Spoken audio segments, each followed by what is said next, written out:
nace en 1856 y fallece en 1939. Tiene como objetivo de investigación, su objetivo de investigación está relacionado con las enfermedades mentales, graves o leves.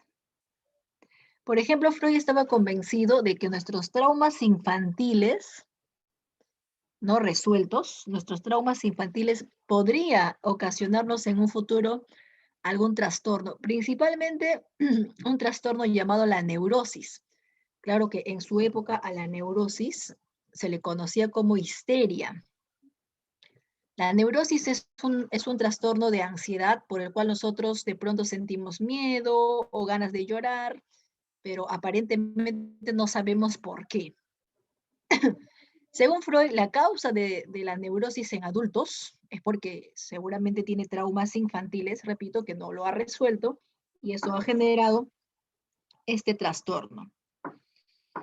Acá tenemos, por ejemplo, el dibujito de la imagen de Freud, Sigmund Freud con su barbita, haciendo la función de terapeuta, él es un psicoanalista, y tomando nota, ¿no?, del paciente, en este caso representado por el cerebro. Lo que pasa es que él lo que hace es analiza la profundidad de la mente. A esa profundidad de la mente le llamó el inconsciente. Entonces, el objeto de estudio del psicoanálisis es el inconsciente. Su teoría hace uso de métodos como por ejemplo la hipnosis. A ver, acá tenemos varios casos donde el terapeuta está hipnotizando a su paciente. Acá tenemos a manera de dibujito, ¿ya? Acá, por ejemplo, hay una sesión de hipnosis donde le pide que el paciente eh, presente un cuerpo completamente rígido y lo coloca uno al extremo de otro, y durante la sesión de hipnosis le dice que no se va a caer y no se cae. Entonces la hipnosis es un estado de inconsciencia muy semejante al sueño que se logra por dominación mental del terapeuta, a la cual se le conoce con el nombre de sugestión, y que se caracteriza porque el terapeuta hace uso de la voluntad del paciente, o sea, hace uso de la sumisión de la voluntad del paciente, y el paciente obedece a las órdenes pues que el terapeuta lo ha provocado. Obviamente esas órdenes son órdenes sencillas, son tareas sencillas. Son órdenes sencillas, ¿no? Como por ejemplo, pues, camina, salta sobre un pie, o eres un perrito, un gatito, a ver, caminas sobre tus 4 pies o sobre tus 4 patas, así, tareas sencillas. Durante la hipnosis no se manda a hacer tareas complejas y mucho menos tareas donde uno tenga que agredir o autoagredirse. En la actualidad, no todos los terapeutas hacen uso de este método. Algunos sí, los que están de acuerdo con Freud, y otros no, los que critican la teoría de Freud. También hace uso del método llamado asociaciones libres. ¿Se acuerdan? Era una lista de palabras y tú tenías que decir la primera palabra que se te viene a la mente, ¿no? Ante la palabra colegio, ante la palabra mamá, ante la palabra universidad, ¿qué es lo primero que se te viene a la mente? Ante la palabra papá, ante la palabra embarazo, ¿qué cosa es lo primero que se viene a nuestra mente? Entonces tú en ese momento decías tus ocurrencias, tus ideas, tus emociones, tus pensamientos o tal vez tus recuerdos. Tenías que decirlo de manera rápida y de esa manera también averiguar el inconsciente. Para entender la teoría freudiana vamos a analizar los dos esquemas planteados. En el primer esquema, Freud divide la conciencia en 3 partes: en la parte consciente, en la parte preconsciente y en la parte más importante de su teoría. No olvides que lo más importante de la teoría de Sigmund Freud, se escribe Freud, es el inconsciente. Freud dice que en el inconsciente están nuestros deseos reprimidos, nuestros deseos ocultos, nuestros deseos ignorados, y estos podían salir a través de los sueños. Entonces, según Freud, soñamos lo que deseamos. Y en el preconsciente están los recuerdos, La parte consciente está todo aquello de la cual sí nos damos cuenta. En el segundo esquema vuelve a dividir la conciencia en tres partes. Habla del super yo, conocido también como el superego, habla del ello, conocido también como el id, y habla del yo, conocido también como el ego. Recordemos que el super yo era como el angelito de la conciencia, ¿verdad? Que quería que realicemos puras conductas buenas. Saludar, ser amable, respetuoso, hacer la tarea, ser sincero. Entonces, todas las cosas buenas estaba relacionado con el super yo. Y todas las cosas malas estaba relacionado con el ello, ¿verdad? El ello o el id te impulsaba a ser chismoso, impuntual, deshonesto, infiel, hacerte el dormido para no pagar el pasaje. Entonces, todas las cosas malas que hemos hecho, la idea es no exagerar con las cosas malas, ¿verdad? Pero todas las cosas malas que hemos hecho tienen que ver con el it o ello. Y todas las cosas buenas que hemos hecho en estos últimos días tienen que ver con el super yo o superego.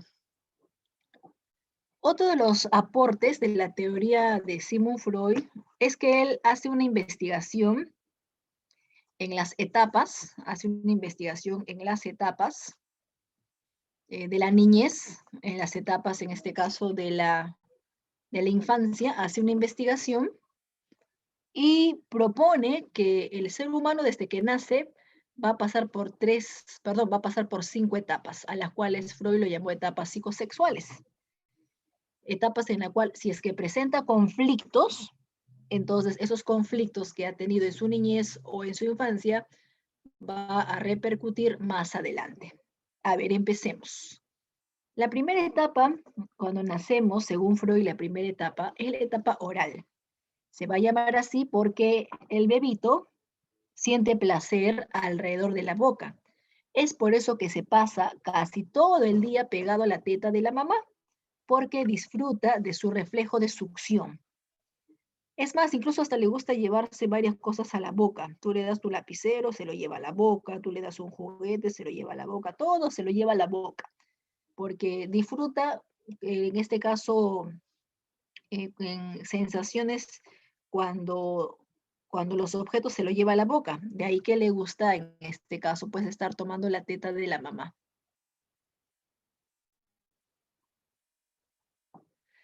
Bueno, yo no sé si tú alguna vez has visto a un bebito tomando su teta. Cuando un bebé toma su teta está feliz, está contento, se observa una alegría, un regocijo en su rostro. Pero si tú lo destetas, o sea, lo sacas, le quitas su teta, entonces el bebé se molesta, se incomoda, llora, patalea. Lo que pasa, está contento pegado a la teta de la mamá y no quiere ser destetado. Pero en algún momento, a ver, por ahí me dice que tiene su primita. Si recién nació tu primita, entonces está acá, ¿no? Justo en la etapa oral. Y le encanta ser, pues, amamantado, ¿no? En este caso, amamantada. Entonces está feliz, está contento. Todos nosotros hemos pasado por esa etapa, por la etapa oral, pero según Freud, en algún momento el bebé empieza a morder la teta de la mamá. Y obviamente eso a la mamá le causa dolor, le incomoda, le causa fastidio y ya no quiere darle más tetas, así que decide destetarlo. Yo no sé si tú has preguntado a tu padre de familia, en este caso a tu mamá, ¿hasta qué edad tomabas la teta? O nuestro hermanito, ¿hasta qué edad tomaba la teta? Por ejemplo, hay pequeñitos que toman la teta hasta los 2 años. Hay pequeñitos, por ejemplo, que toman la teta hasta año y medio. Otros un añito nada más, ¿no? Entonces, algunos, cuando tú lo destetas, algunos, cuando tú lo destetas y la mamá compra el biberón, algunos, por ejemplo, se adaptan rápido al uso del biberón. Profesora, yo Otros dejé de mamar a los seis no les meses. gusta. A ver, otros antes, 6 meses, ya, muy bien. Pocos antes, ¿no? Pero si en el caso tuyo 6 meses, sí, está bien. Entonces, todos hemos pasado, repito, por esa etapa. En el chat me están diciendo algunos al año. Ya está, muy bien, chicos. Entonces depende, ¿no? Algunos al año, otros 6 meses, otros 8 meses. Otros de pequeñitos ya no quieren tomar teta y quieren hasta tomar en taza. Quieren su propio vaso, con su sorbete todavía. Otros no saben porque quizás no le han preguntado a sus padres, ¿no? Entonces de repente hoy día le van a preguntar, mamá, una pregunta, ¿hasta qué hora yo tomaba la teta? ¿Hasta qué edad, perdón? Te va a decir, mira, hijito, ¿sabes qué? Yo quería quitarte la teta el primer año, pero tú llorabas, hacías tu pataleta, te tirabas al suelo, levantabas mi polo y buscabas desesperado la teta. Así que al año no te pude destetar, te desteté más o menos a año y medio, más o menos. De repente, ¿no? De repente es nuestro caso. El asunto es que todo está tan bien hasta que viene el destete, ¿no? Según Freud, el bebito sufre cuando lo destetan porque el bebito no quiere ser destetado. Él quiere seguir pegado a la teta de la mamá, no quiere ser destetado. Pocos son los pequeñitos que cuando tú los destetas se adaptan rápido. La mayoría, por ejemplo, pues sufre ante el destete. Entonces, quieren seguir buscando, quieren seguir tomando la teta de la mamá. Pocos son los que al toque se adaptan a tomar biberón o al toque se adaptan a tomar en taza y ser destetados. Entonces, ahí está el conflicto. El conflicto va a suceder cuando al ser destetados, ellos no quieren. Pero ¿qué pasaría si a ti te han destetado y tú normal, ¿no? Mamá, y yo sufrí cuando a mí me han destetado, yo he sufrido. No, hijito, normal, a ti te gustaba tomar en taza. No, hijito, normal, a ti te gustaba estar con tu biberón. Si ha sido eso, no hay ningún problema. Como por ahí me comentan en el chat que algunos sí se han adaptado muy rápido, pero hay otros que no, ¿no? Por ahí un sobrinito, un hermanito, de repente no se ha adaptado muy rápido, veíamos pues, vemos que de repente en el caso de ellos no.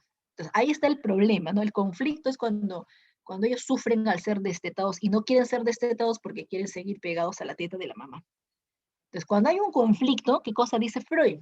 Ese conflicto puede afectar en un futuro. Entonces, cuando ya este bebito llega a ser todo un joven, todo un adolescente o todo un adulto, empieza a tener una personalidad donde la boca, que no ha sido superado por el destete, donde la boca se va a encontrar fijada. Quiere decir que va a ser un jovencito donde sus actividades principalmente van a estar relacionados con la boca. Por ejemplo, van a ser muy conversadores, muy parlanchines, muy habladores. En la teoría de Freud, las personas que son muy conversadores, habladores, parlanchines, seguramente de pequeñitos han sufrido al ser destetados. Y como ya no tienen la teta, en reemplazo de la teta, ahora hablan bastante, hablan mucho, hablan un montón. Bueno, esa es en la teoría de Freud, ¿no? A ver, ¿qué otra cosa más? Algunos o hablan mucho, hablan demasiado. Otros, por ejemplo, escupen a cada rato. Hay personas que les gusta escupir a cada rato. Felizmente ahora hay mascarilla, ¿no? Pero hay personas que cada rato están escupiendo. Otros les gusta beber demasiado. Otros son alcohólicos. Profesora, yo tengo mi tío que es alcohólico, por ejemplo, ¿no? Entonces, Freud, ¿qué cosa diría? A ver, la teoría de Freud. Según Freud, los alcohólicos han tenido problemas al ser destetados, o sea, han sufrido mucho en su destete. Y como al sufrir mucho, no han podido tener su teta, en reemplazo de la teta, ahora tienen pues esa botella, ese alcohol que se lleva a la boca, porque quiere continuar con esa satisfacción incompleta que ha recibido pues de pequeñito. Vuelvo a repetir, es una explicación de una teoría. Eso no significa que necesariamente sea así, o sea, es lo que Freud, en base a sus investigaciones, considera que sea de esa manera. Tú puedes estar de acuerdo con la teoría, como también puede ser que tú discrepes, ¿no? Profesora, yo discrepo con la teoría porque le pregunté a mi tío, a sus padres, si sufrió siendo destetado. Puede ser que tú estés en contra o estés a favor. Entonces, date cuenta que de joven empieza a realizar actividades donde está predominando principalmente el uso de la boca, o sea, habla mucho, porque la boca sirve para hablar, escupe demasiado, también está usando la boca, o si no, insulta cada rato, pone apodos, dice unas lisurotas, entonces Está usando su boca para insultar, para agredir, para ofender. Entonces, las personas que insultan demasiado o a cada rato se están mordiendo las uñas, ¿no? Por ahí de repente tienes un familiar que cada rato está ahí que se muerda las uñas, su mano, sus uñas paran en su boca, sus dedos ahí en su boca. Entonces, en la teoría de Freud, las personas que mastican chicle a cada rato, las personas que se muerden las uñas a cada rato, es porque seguramente han sufrido al ser destetados cuando eran bebitos. De ahí que tienen esa necesidad de que la boca se sigue utilizando, ¿ya? También son personas, algunos son personas pues sumisas, muy obedientes o muy sumisos, porque como han estado echados, regocijados, ahí pegaditos, regocijados a la teta de la mamá, entonces por eso tienen ese tipo de personalidad, ¿ya? O comen demasiado, beben demasiado, vean demasiado, los besucones ahí que no sueltan a la enamorada o al enamorado seguramente, ¿no? Igual sufrieron en su etapa oral y como no pudieron ser destetados sin ningún conflicto, entonces ahora necesitan estar siempre, ¿no? Haciendo uso de su boca, ya sea para hablar, besar, insultar, morder, agredir. Listo. Pasamos a la segunda etapa. La segunda etapa es la etapa anal. Recuerda que la etapa oral se da en el primer año de vida. Luego sigue la etapa anal que se presenta de 1 a 3 años. Es la etapa donde empieza a utilizar el vacín. Por ahí tenemos algún familiar que tiene 1 añito, 2 añitos o 3 añitos, quizás está en su etapa anal y ya está empezando a usar el vacín. Pero da la casualidad que se siente en el vacín, pasan 10 minutos y no hace nada.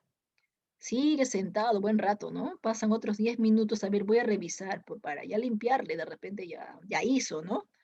Entonces pasan otros 10 minutos y lo revisamos y nada, ¿no? Entonces la mamá está molesta porque todo el rato está sentado y le dice, ahí tienes que hacer en tu vacín, ¿no? Cuando tú quieres pichi o lo otro, dime, ¿no? En tu vacín, no te vayas a mojar la ropa, no te vayas a ensuciar, te acabo de cambiar recién ahorita tu pañal.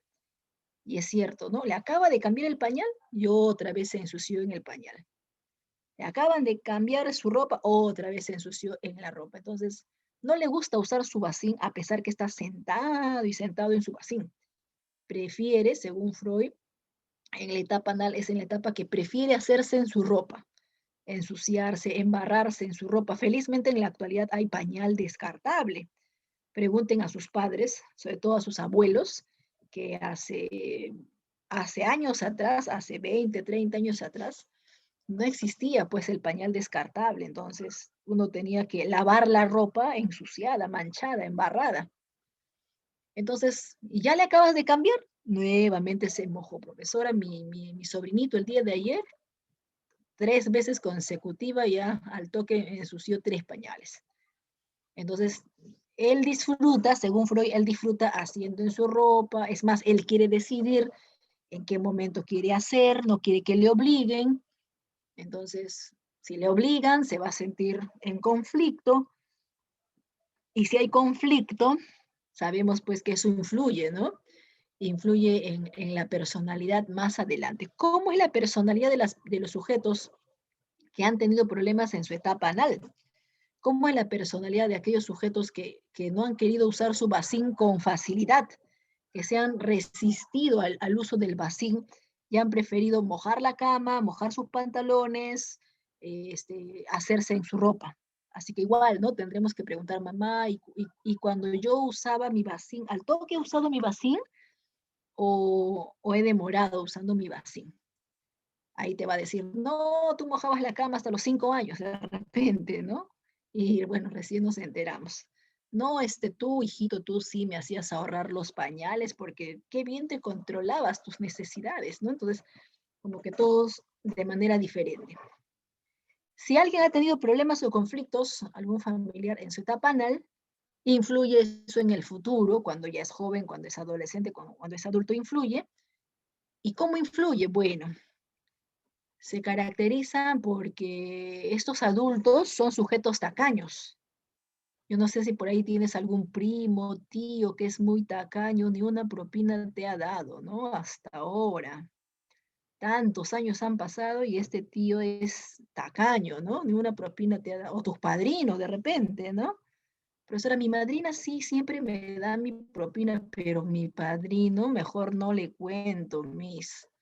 Entonces, analicemos, ¿no? Según Freud, este familiar tacaño es muy tacaño porque seguramente ha tenido problemas en su etapa anal. Cada vez que la mamá le decía, tienes que hacer en tu vacín, no quería, o sea, no quería dar, no quería hacer, no quería dar, por eso que ahora tampoco quiere dar, no quiere dar, no quiere compartir su dinero, es un sujeto tacaño porque eso le recuerda su etapa anal, donde tuvo conflictos y no lo ha podido superar.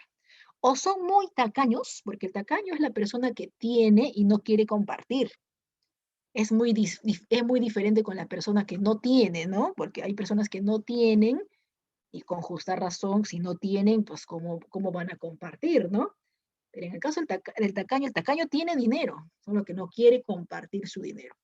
Entonces, o son muy tacaños o son muy gastadores, muy despilfarradores de dinero, o sea, tienen, por ejemplo, por un trabajito le acaban de pagar 200 o 300 soles ahorita, pasa un par de días y ya se lo gastó y no saben en qué se lo gastó, ¿no? Entonces empezó a repartir por acá, por allá, comprar cualquier cosa que no necesita por acá, por allá, y al final al toque se lo gastó. Entonces, o son muy tacaños o son muy gastadores, muy derrochadores, muy despilfarradores, o sea, no saben organizarse bien en sus gastos, en sus ingresos, sus egresos.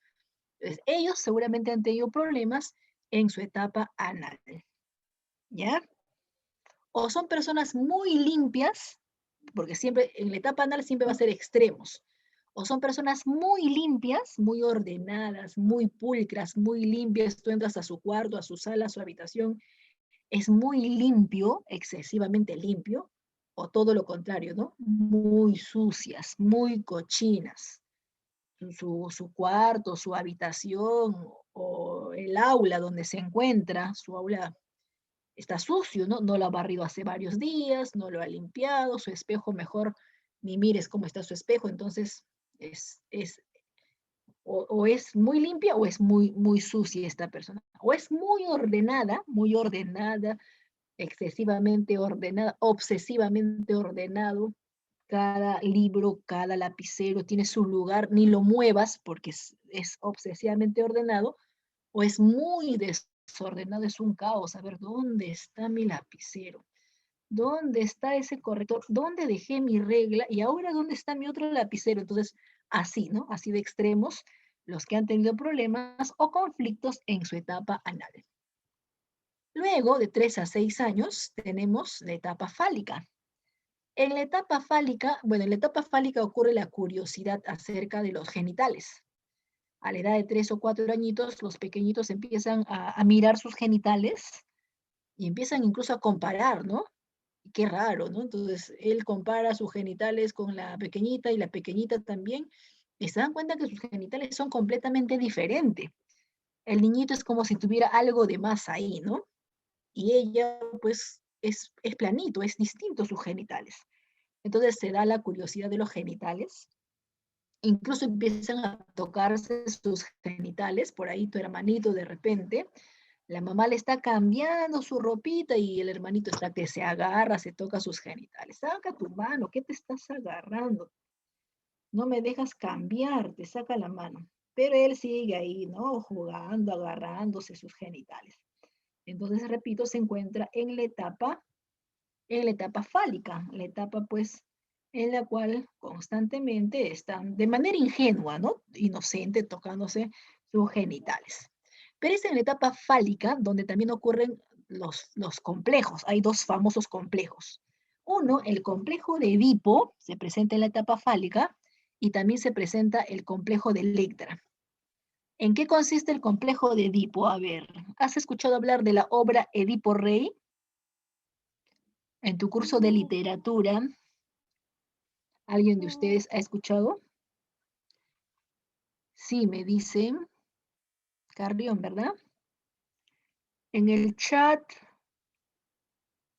Edith, Yamilet. Ya, entonces el complejo de Edipo. Bueno, en la literatura hay una obra griega que se llama Edipo Rey. Entonces cuenta esa literatura, en esa obra se cuenta de que el rey Edipo iba a tener un hijo, pero el oráculo le había dicho de que su hijo tenía que ser pues eliminado, su propio hijo lo iba a destronar. Así que tenían que matar a su hijo para que no le quite su corona, para que no le quite su lugar, ¿verdad? Entonces tenían que matar a su propio hijo porque el oráculo le había dicho que su hijo lo va a destronar.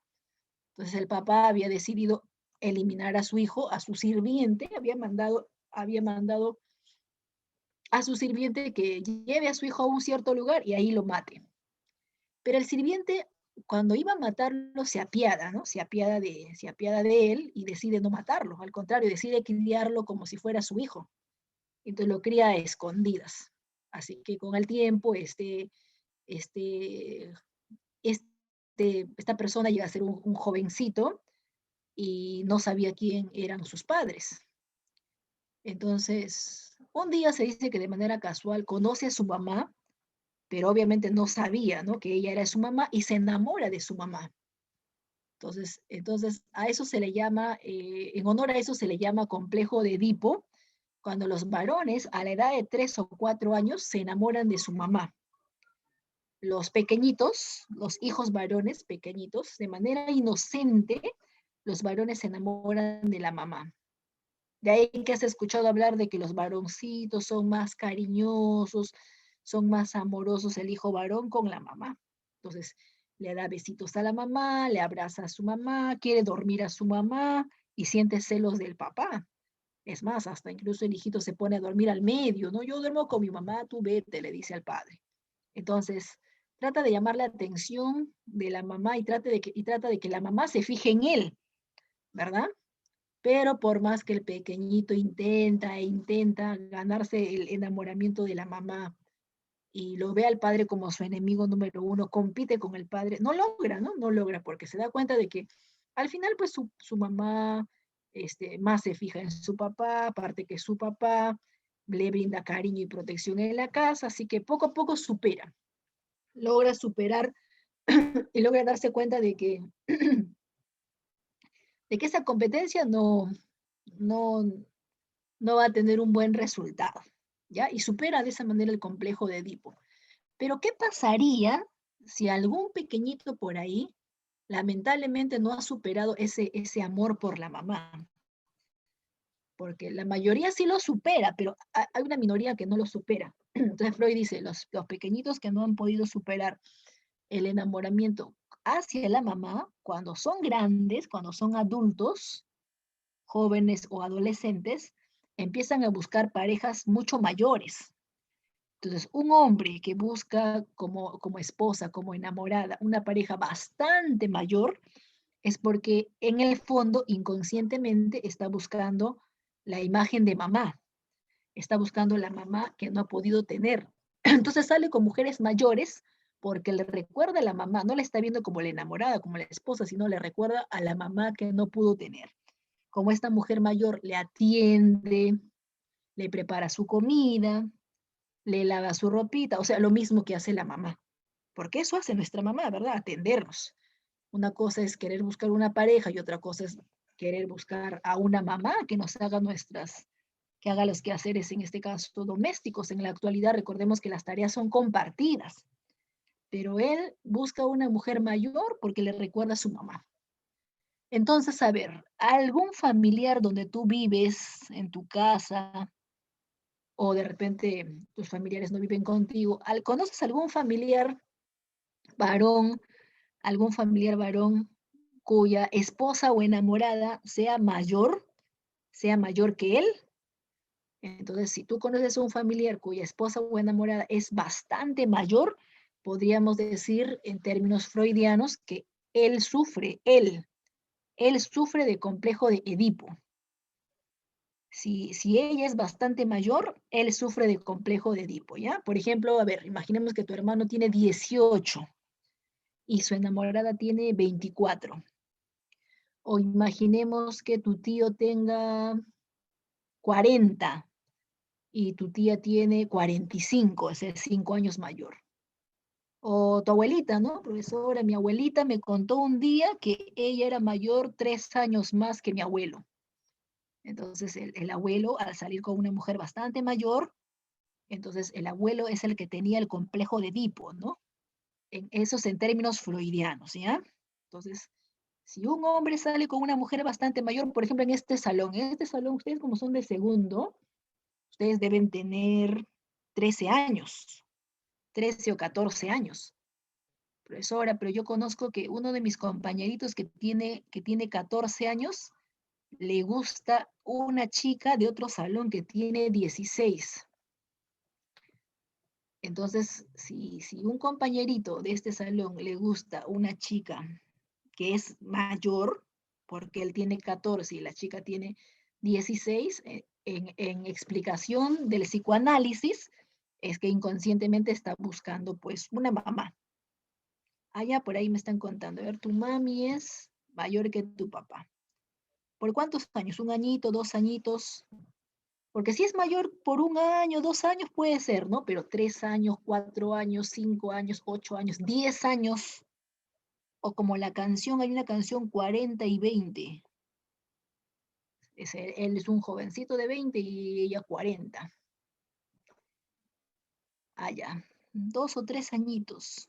Puede ser, ¿no? Puede ser que en el caso de nuestro papi, si es menor y nuestra mamá es mayor, entonces nuestro papá tiene el complejo de Edipo, ¿verdad?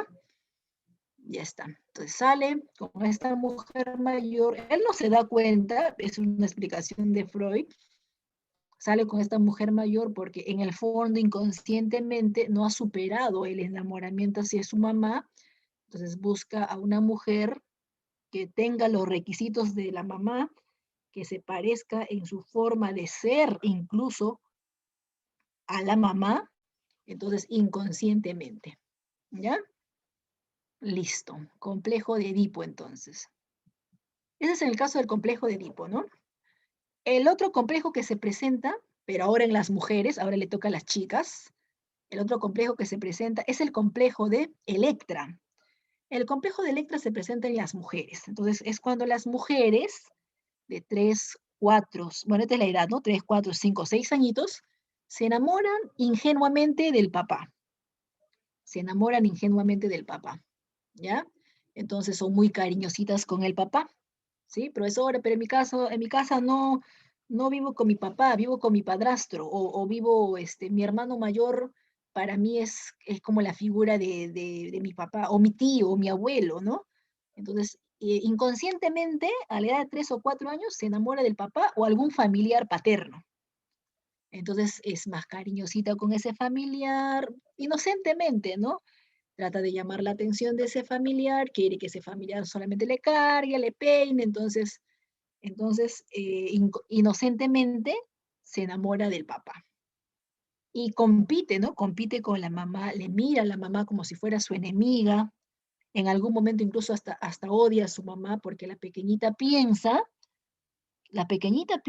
que ella seguramente nació con su pene, que al igual que su hermanito, ella piensa que ella también tenía su pene, pero seguramente su mamá, eso cree ella, ¿no? Seguramente su mamá, un día que se ha quedado dormida, su mamá le ha cortado, o sea, piensa que su mamá le ha cortado su pene, le ha castrado su pene, y seguramente le ha cortado su pene porque ha descubierto que a ella le gusta su papá. Entonces, en venganza, ella cree ingenuamente, vuelvo a repetir, que le han cortado su pene. Entonces rechaza a la mamá, compite con la mamá, es su enemiga número uno por el amor del padre. Pero igual, ¿no? Más adelante se va a dar cuenta que por más que compite, pues la mamá nos cuida, nos da amor, nos da mucho cariño, brinda protección y cuidados en la casa. Poco a poco supera el complejo y se da cuenta de que ya no debe competir. La mayoría supera el complejo de Electra. Profesora, ¿y qué hubiese pasado si una pequeñita no ha superado ese amor por el papá? Si una pequeñita no logra superar el enamoramiento por el padre, entonces de grande, de adulta, de joven, de adolescente, igual, ¿no? Igual que el caso del varón, De grande, en el caso de la niña, busca parejas bastante mayores. ¿Ya? Entonces, cuando una mujer sale con parejas que le dobla la edad, o es mayor por 8 años, 5 años, 10 años, 15 años, entonces ella, si sale con hombres bastante mayores, es que seguramente ella tiene el complejo de Electra.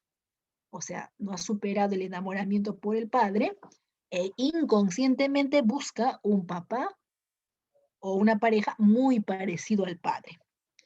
Entonces, en ese caso se llama complejo de Electra, ¿ya? Entonces, por ahí de repente igual tienes algún familiar, profesora, mi tía tiene 21 años y su enamorado tiene 28. Mi tía es menor porque mi tía tiene 21 años, pero su enamorado tiene 28, o sea, estamos hablando de 7 años mayor, ¿no? Ah, ya. Entonces eso significa que mi tía tiene el complejo de Electra, porque le gusta hombres mayores. Esperemos que en este salón ninguna señorita tenga gusto por hombres mayores.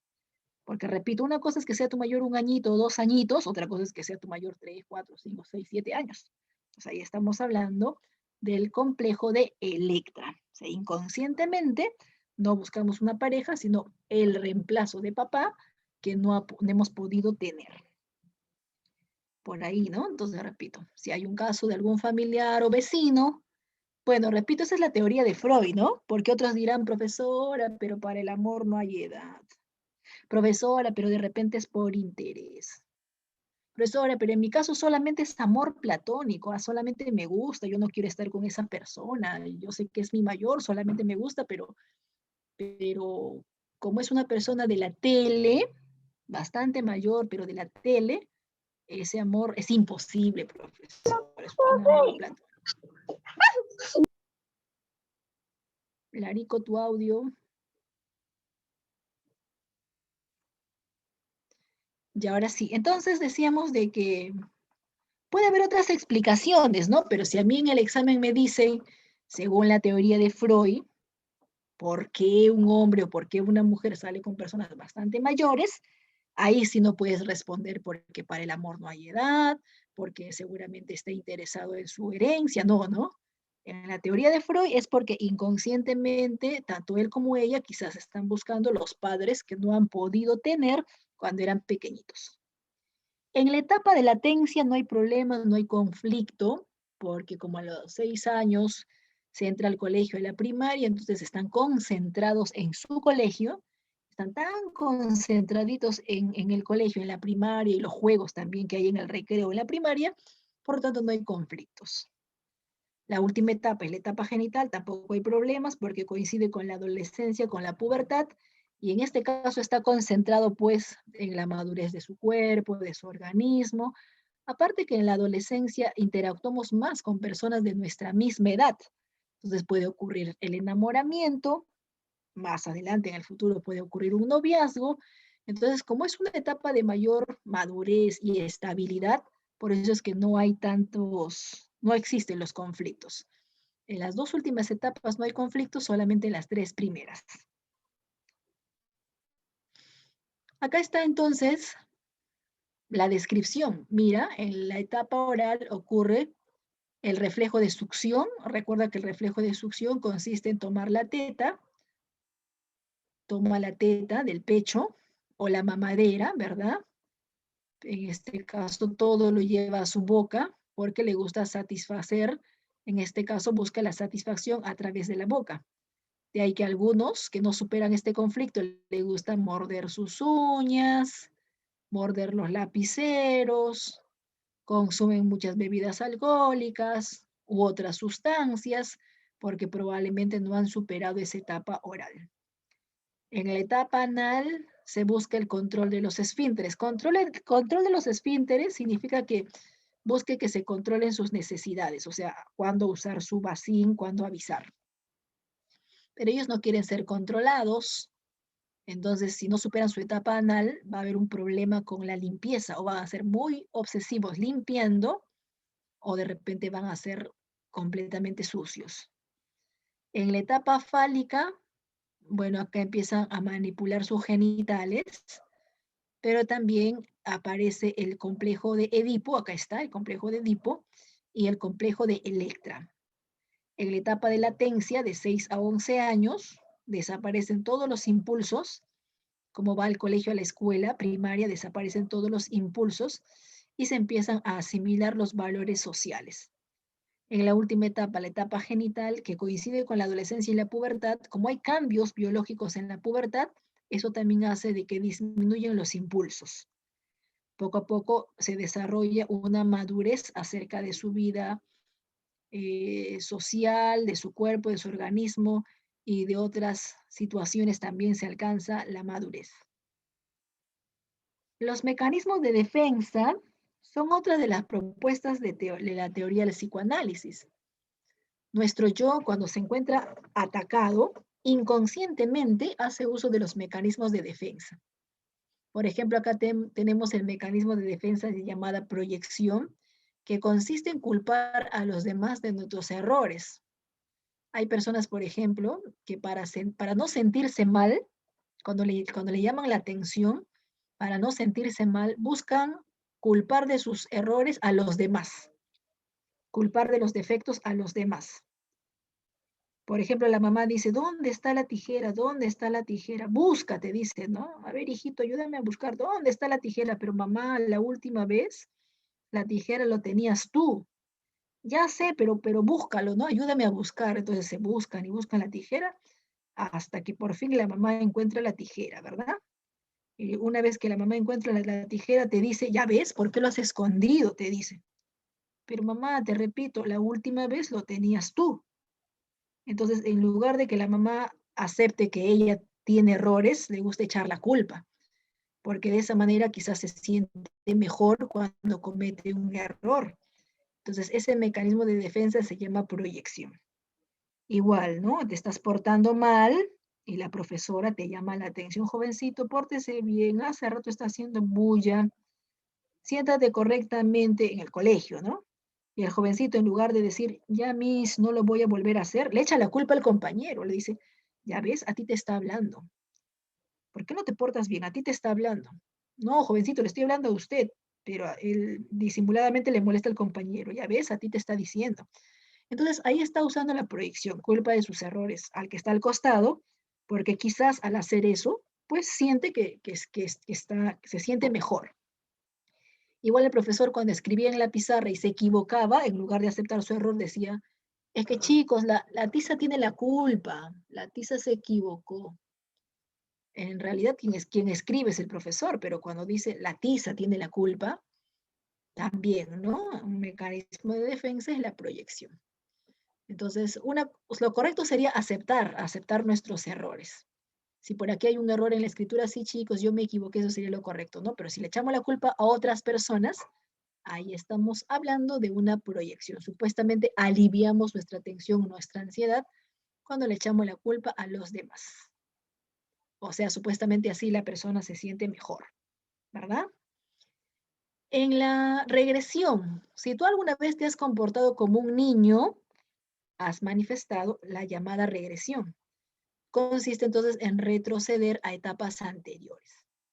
Por ejemplo, cuando sacamos la lengua, al sacar la lengua, no sé si alguna vez le has sacado la lengua al compañero o a la compañera, cuando antes eran las clases presenciales, tú le dices a tu compañera, préstame tu lapicero, un favor, a tu amiga, ¿no? Tu mejor amiga, préstame tu lapicero. Y la amiga en broma te dice, no te presto. Y tú le dices, ah, ya no me junto contigo, ya no me hables, ya no me junto contigo, y le sacas la lengua. Entonces, si tú alguna vez le has sacado la lengua así, a manera de broma, tipo niñita, has hecho tu berrinche, ¿verdad? O algún familiar, porque en el chat me están diciendo que a su familiar le han sacado la lengua, entonces el mecanismo de defensa que estás manifestando se llama regresión. Porque mira, tú tienes 14 años y estás sacando la lengua. Generalmente los pequeñitos de 3, 4 añitos hacen eso, pero ya 14 años.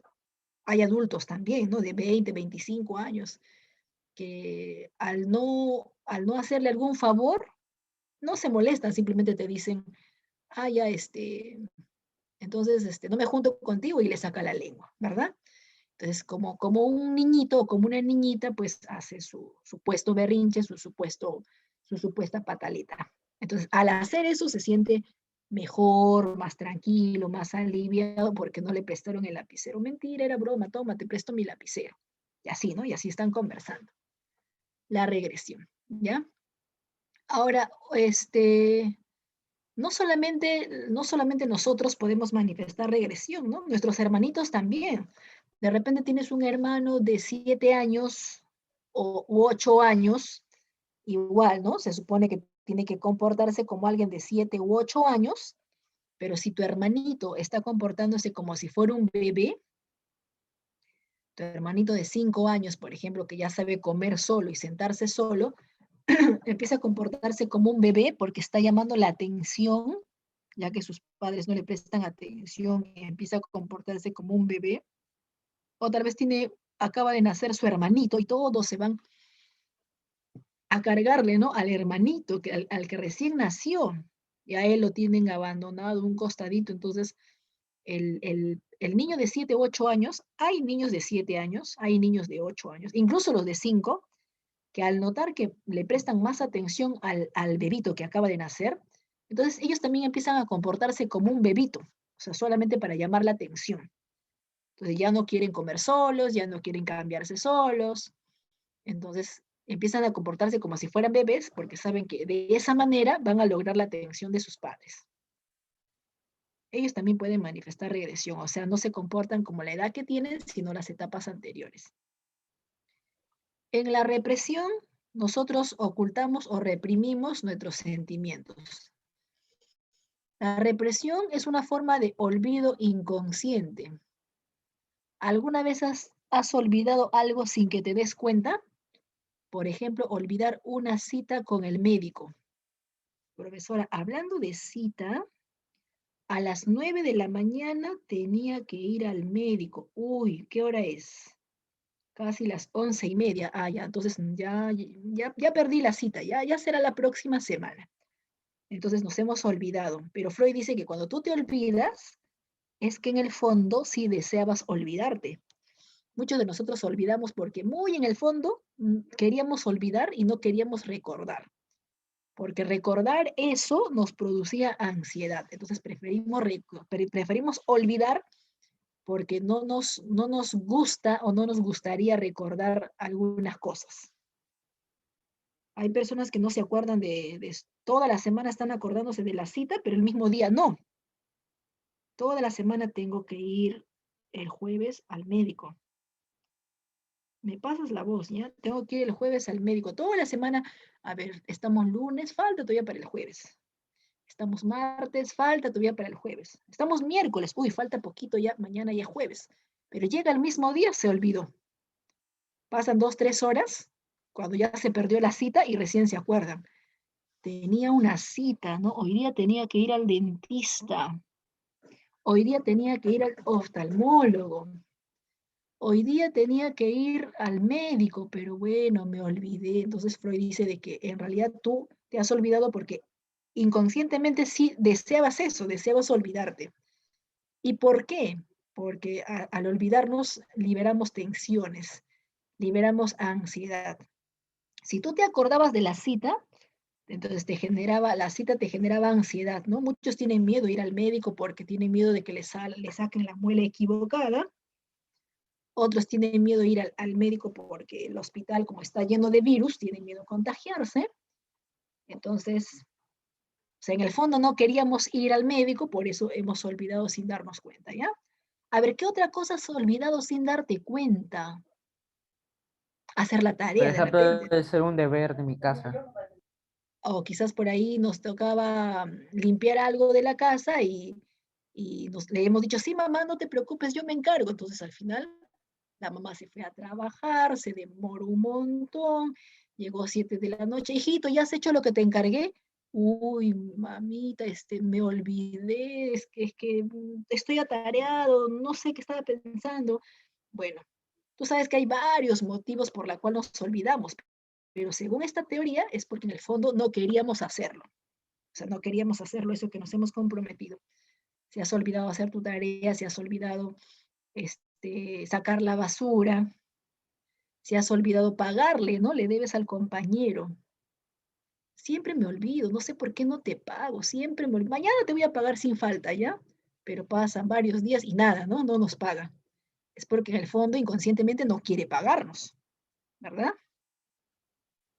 A ver, por ahí me dicen que ustedes, algunos, ya habían quedado con la mamá que tenían que buscar algo, pero luego se olvidaban, ¿no? Y así cuántas cosas hemos olvidado. Sí, te voy a pagar ahorita, no te preocupes. A ver, tengo dinero en mi tarjeta, pero ¿cuál era la contraseña? ¿Cuál era? Uy, no me acuerdo cuál era. Y verdad no nos acordamos, ¿no? Pero la teoría de Freud es que inconscientemente no se acuerda porque en el fondo no le quiere pagar. Hemos quedado en visitar a alguien. Te llamo la próxima semana. Yo te escribo, ¿no? No te preocupes, yo te escribo y pasan los días y no nos llama, pasan los días y no nos escribe. En la teoría de Freud es porque quizás inconscientemente no deseaba realizar eso. Ojo que solamente es la teoría de Freud, porque tú sabes que el olvido tiene varias causas. Uno puede olvidarse porque quizás en realidad sí tiene un montón de cosas que hacer. Uno puede olvidarse por interferencia, justo pensamos hacer algo, pero también teníamos que hacer lo otro y nos olvidamos. Pero si nos concentramos en esta teoría, esta teoría dice que nosotros nos olvidamos porque inconscientemente queremos eso, ¿no? Queremos olvidar. Muy bien, chicos. La racionalización consiste en justificar nuestros actos.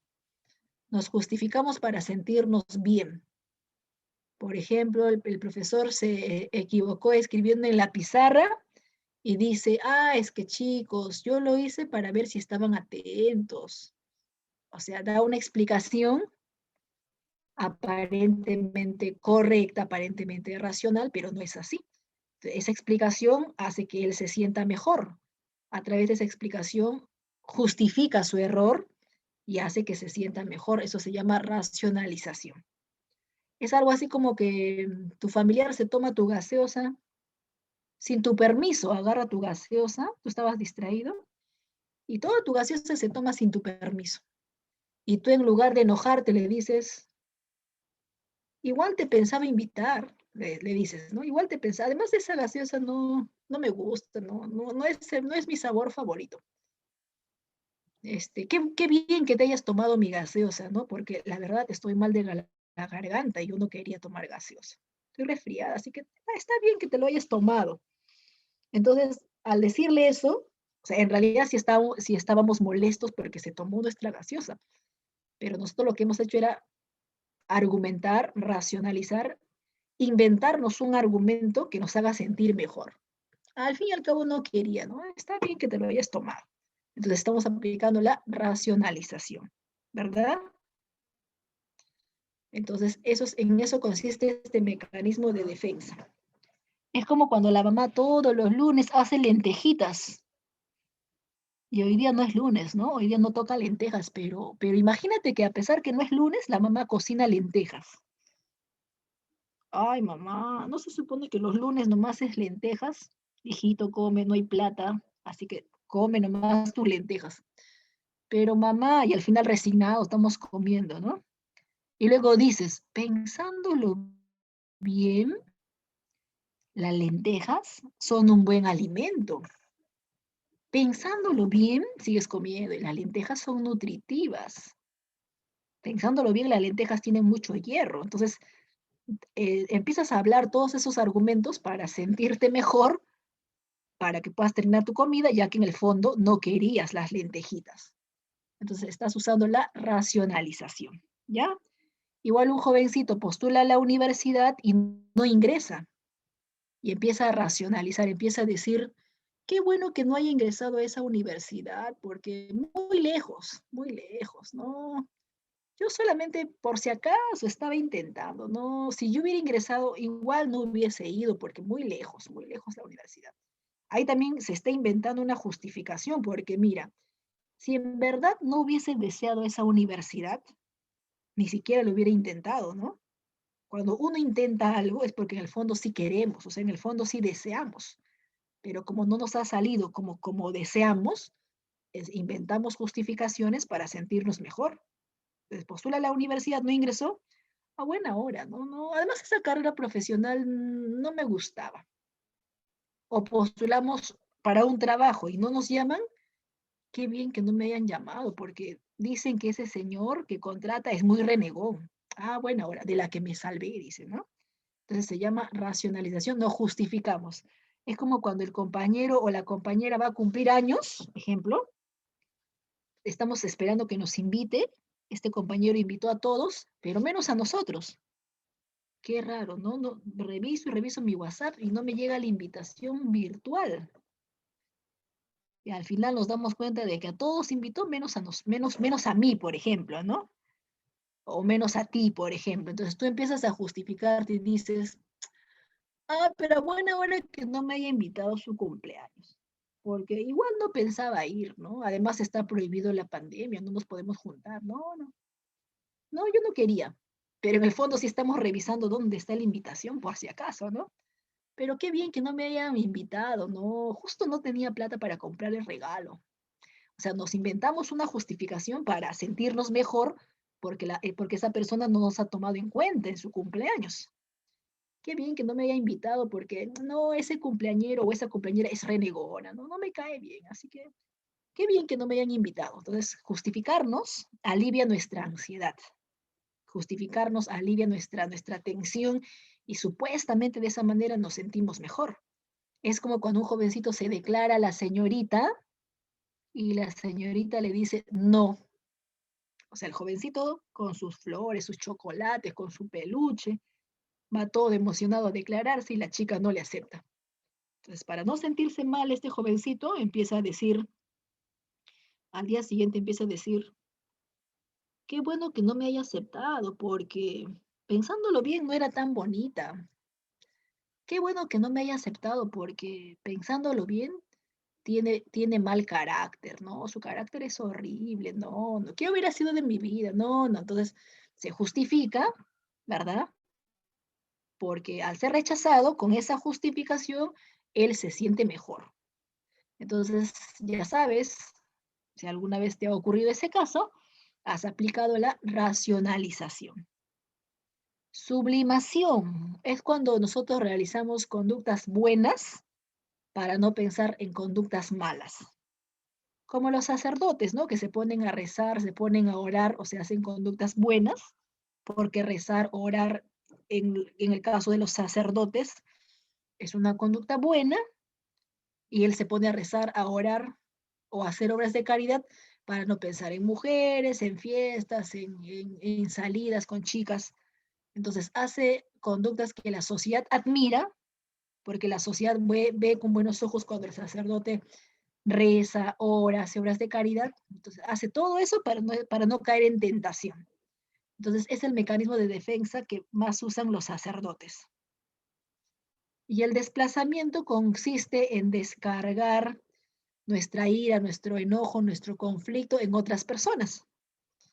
Por ejemplo, gritar al hermanito porque la mamá nos gritó. O sea, como la mamá se desquitó con nosotros, ya que no le fue bien en el trabajo, la mamá se desquitó con nosotros.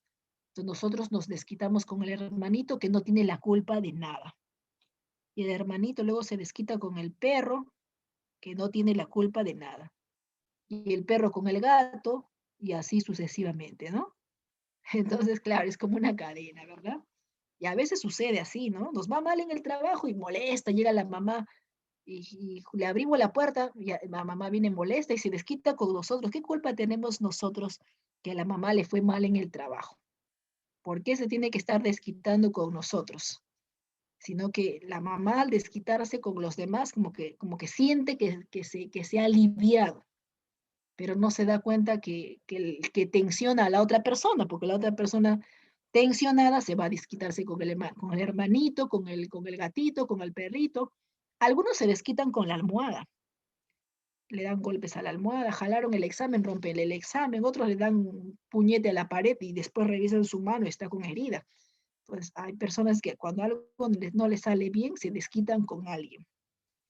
Pero lo correcto no sería desquitarse con una persona, ¿no? Con tu almohada sí está bien. pero con personas o animales no es bueno desquitarse porque tienen sentimientos, tienen emociones. Así que si te vas a desquitar, bueno, rompe un periódico, este, puedes golpear a la almohada, no te vas a lastimar. Entonces, ahí sí puedes hacer tu desplazamiento, pero a personas o animales, vuelvo a repetir, podrías terminar lastimándolas, ¿verdad?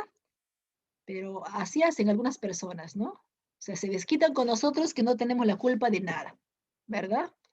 Entonces, viene molesto mamá, papá, o viene molesto el profesor, la profesora, ¿qué le habrá pasado en su casa que termina desquitándose con los alumnos? Viene molesto el dueño de una empresa porque en su casa discutió con la esposa y se desquita con sus trabajadores. Entonces, ese mecanismo se llama desplazamiento. ¿Has visto el Chavo del Ocho? Donde don Ramón, ¿con quién se desquita después de que doña Florinda le da una cachetada? Con el chavo. No se desquita con su gorra. Con el Chavo, ¿no? Y si no encuentra al Con el chavo. Chavo, con su gorra. Pocas veces se desquita con Kiko, ¿no? Pero con el pobre chavito le da de golpes. Pero si no lo encuentra, agarra su gorrita, lo lanza al suelo, lo pisotea, lo zamaquea, lo sigue pisoteando y luego ya se siente mejor, ¿no? Más aliviado. Entonces, ahí también se está viendo un ejemplo, bueno, a manera de broma, porque sabemos que el maltrato no es bueno, pero se está viendo un ejemplo de desplazamiento. Entonces, descargar nuestra ira con sujetos indefensos o con objetos, porque supuestamente así nos vamos a sentir mejor o aliviar nuestra tensión o ansiedad, es otro mecanismo de defensa llamado desplazamiento. ¿Listo? Vamos a pasar a las preguntas. ¿Quién es el representante del psicoanálisis? Se escribe Freud, pero se pronuncia Freud. El representante del psicoanálisis se escribe Freud, pero se pronuncia Freud. El psicoanálisis no estudia la parte consciente, eso es cierto, ¿no? El psicoanálisis no estudia la parte consciente, ya que el psicoanálisis se concentra más, estudia más, se concentra más en el inconsciente. El inconsciente es lo que más le interesa, la profundidad de la mente se llama inconsciente, cómo aflora, cómo reprimimos y cómo luego aflora nuestro inconsciente, es el tema que más le interesa al psicoanálisis. 3. Freud, en el segundo esquema de la personalidad, él divide a la conciencia en 3 partes. Me está preguntando cuáles son esas 3 partes. Bueno, en el segundo esquema habla del super yo, habla del ego o habla del id. No te olvides que al id también se le conoce como ello, id o ello. El id o ello nos hace realizar conductas malas. En cambio, el super yo o superego nos hace realizar conductas buenas. Por ejemplo, devolver el dinero que se le cayó a un señor o su celular. Señor, es su celular, lo ha dejado en la mesa. Entonces hacemos buenas acciones, ¿verdad? Es super yo.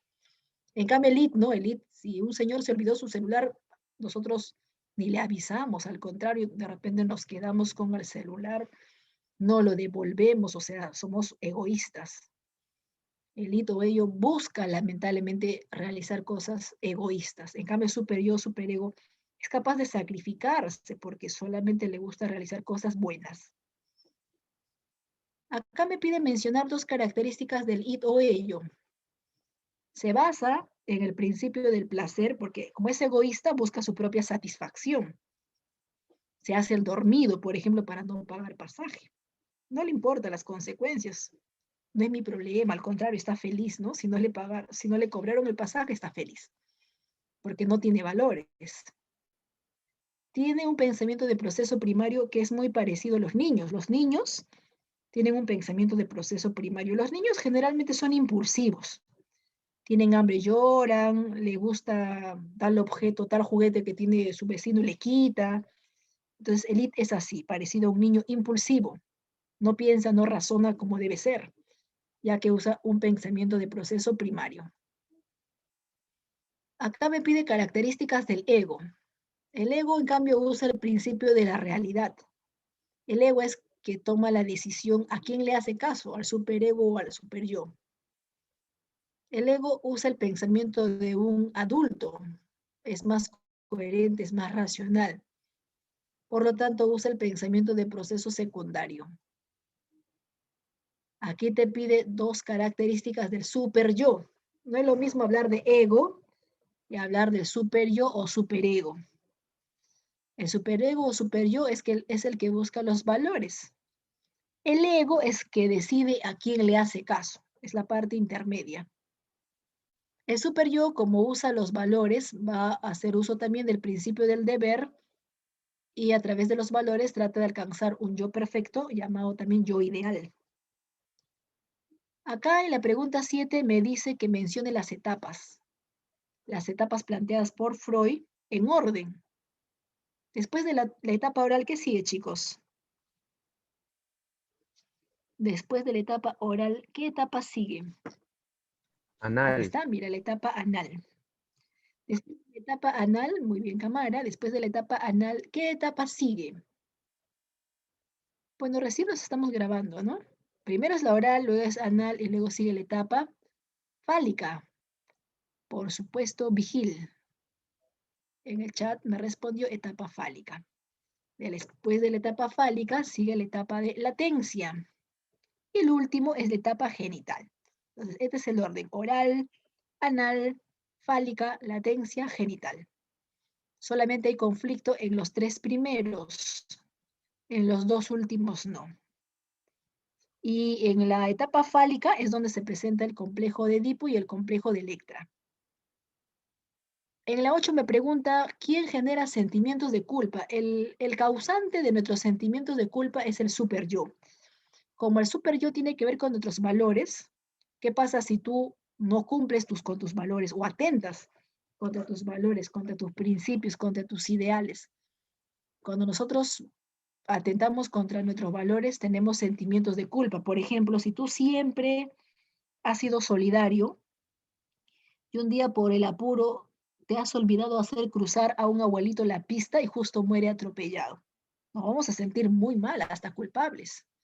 Si tú nunca has contestado a tus padres, pero un día no sé qué te ocurrió, pero le llegaste a contestar, te vas a sentir muy mal, así que vas a tener que ir y disculparte. Entonces el superego superior busca que nos sigamos a comportar bien y si por A o B nos comportamos mal, genera los sentimientos de culpa o remordimiento para de esa manera ir a pedir disculpas o ir a pedir perdón. En cambio, el hito ello no le importa, ¿no? Si cometió errores, no le interesa. ¿Quién usa el principio de la realidad? El ego o yo. El eros es el instinto de vida. Cuando tú comes, satisfaces tu vida. Cuando tú duermes, cuando tú bebes, también estás yendo a satisfacer tu vida, tu vitalidad, porque comer, beber contribuye a poder vivir, mientras que el tánatos es el instinto de muerte. Así que cuando tú comes, satisfaces tu eros o instinto de vida, pero cuando tú dejas de comer, te estás destruyendo a ti mismo. A esa destrucción o autodestrucción se le llama tánatos. Cuando la persona golpea, cuando la persona insulta, cuando la persona deja de comer, cuando la persona agrede, raya la mesa o rompe algo, es que inconscientemente está aflorando esa agresividad, esa violencia que tenemos, a la cual Freud lo llamó tánatos. Listo, chicos, ¿hasta ahí alguna pregunta, alguna consulta? Todo claro, Miss. Ya, muy Todo bien. claro, A ver, profesora. voy a retroceder. No te olvides que el superego, superyo, es el que genera sentimientos de culpabilidad. La primera etapa es la etapa oral, la segunda es la etapa anal y la tercera es la etapa fálica. Es en la etapa fálica donde se presenta el complejo de Edipo o el complejo de Electra. Recuerda que la teoría de Sigmund Freud, su objetivo principal de investigación es el inconsciente. Se escribe Sigmund Freud, pero se pronuncia, esta palabra Freud se pronuncia como Freud. El mecanismo de defensa que consiste en no aceptar nuestros errores y echarle la culpa a los demás, Ese mecanismo se llama proyección. Acá están las etapas, las 5 etapas planteadas por el psicoanálisis. Uno de los métodos que usó el psicoanálisis es el método de la hipnosis, que consiste en un estado de inconsciencia total o parcial parecida al sueño, que se logra cuando por sugestión, por dominación, se intenta bloquear al sujeto. Bloquear la mentalidad del sujeto. Sigmund Freud es el representante de psicoanálisis, es un austríaco, es un neurólogo, es un médico que plantea no solamente su teoría, ¿no? Sino también es un método terapéutico que ayudó a muchas personas en su época a superar varias enfermedades mentales, sobre todo la neurosis. Listo, chicos. Ahora sí, actualicen su intranet. Una vez que terminen de actualizar, ahora sí pueden dar su temático. Segundo bimestre sería segundo temático. En el caso nuestro, psicología, segundo bimestre, segundo temático. Listo, empiecen a desarrollar su temático y cualquier duda me avisan al chat.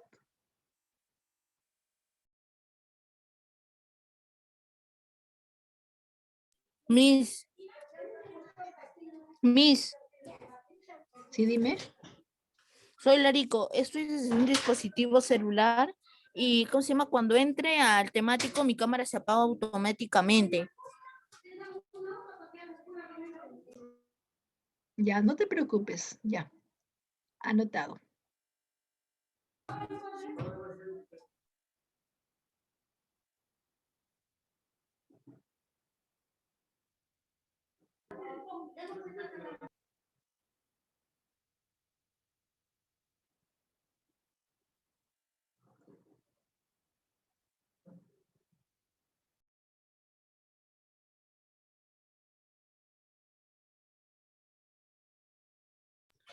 Miss. Sí, dime. Miss. Sí, dime, te escucho. Soy Larico. He tenido un inconveniente con internet porque estaba dando el temático, pero me rebotó y me salió nota 0. Ya, ¿quieres que te habilite otra vez, cierto? Sí, Miss, por favor. Ya, Es que mi dame unos internet minutos. está mal. Ya, no te preocupes, dame unos minutos. Ahorita te paso la voz. Ok, Miss, no se preocupe. Esperaré lo que tenga que esperar. Listo.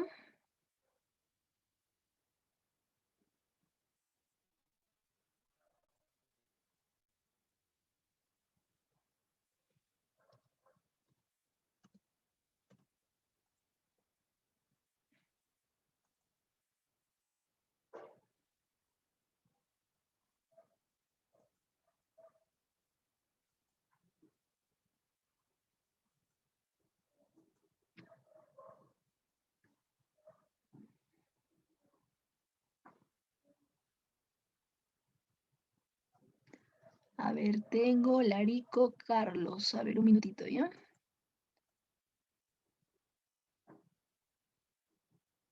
Ya, ahora sí.